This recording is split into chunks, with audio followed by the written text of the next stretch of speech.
Someone sent me a video by Mohammed Hijab saying it refuted my contentions against hell.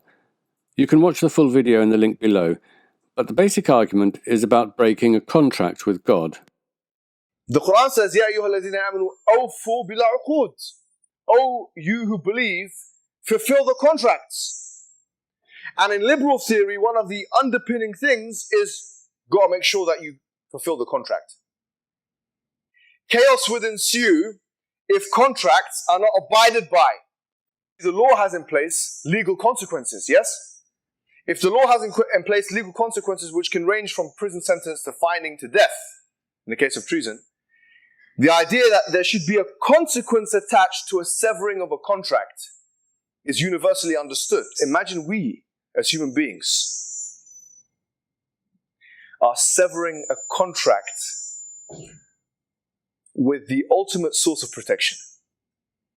So, isn't it the same logic to suppose, to postulate, to submit, to say that if you break the contract that was initially in place, the mithaq,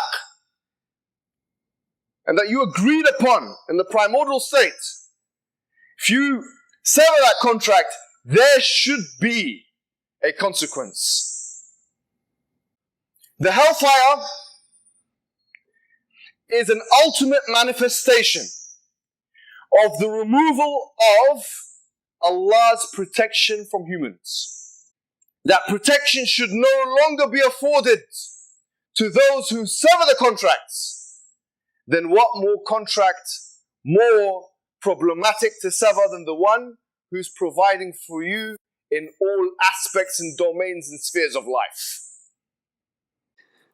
The problem is that the most essential element of a contract is that the parties must agree and must be fully aware of what they are entering into.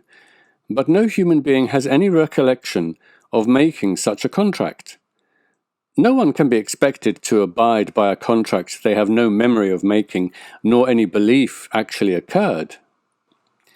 And saying that Islam reminds us that this contract took place is simply an appeal to faith. One must already accept the claims of Islam to believe such a contract took place. Saying Islam says it happened means nothing to those who don't believe the claims of Islam. The second point he makes is that the punishment for a crime is not based on how long it took, but how serious the crime is. And since breaking this contract with God is the most serious of all crimes, it deserves eternal torture. Who told you that time should all be treated equally and sins should be connected to time inextricably? Let me give you an example. And this brother of mine called Abdullah Andalusi, we were discussing this, he was giving me these pointers. It was a really good example he gave. I like to give him credit for that. He said, for example, if someone takes out a knife and he stabs someone, goes straight for the jugular and kills the person in 3 seconds, should they be punished for 3 seconds? Clearly, there is a problem with equating time here. So the idea is shirk, or the association of partners with Allah, is valued so epistemically high in the ranking of crimes because it is the ultimate. It is the ultimate rupturing of the most important contract. We must understand shirk and how dark and horrible and evil and grotesque and disgusting and the most vile of crimes any human being can do. Worse than theft, worse than murder, worse than rape. Even believing in that and doing it for 1 second, and you die upon it, and those are your last 5 seconds that you will be in eternal punishment in the hellfire.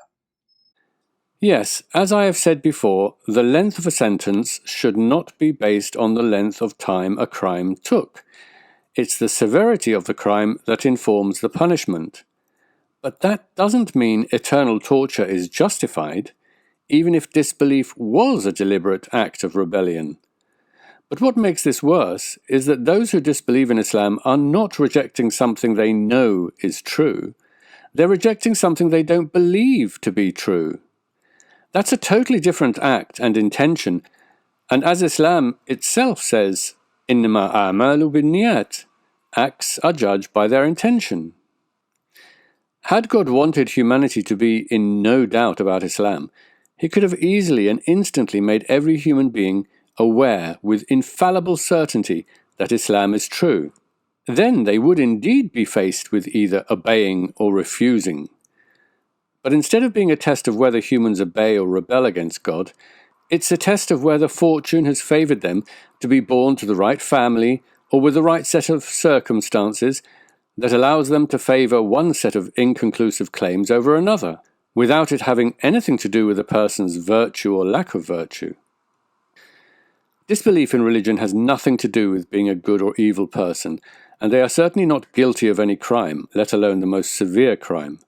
Nor does logic or reason justify eternal torture. The only reason anyone would believe eternal torture is justified is because their religion says so. It's faith that is the basis for belief in eternal hell, and not logic or reason.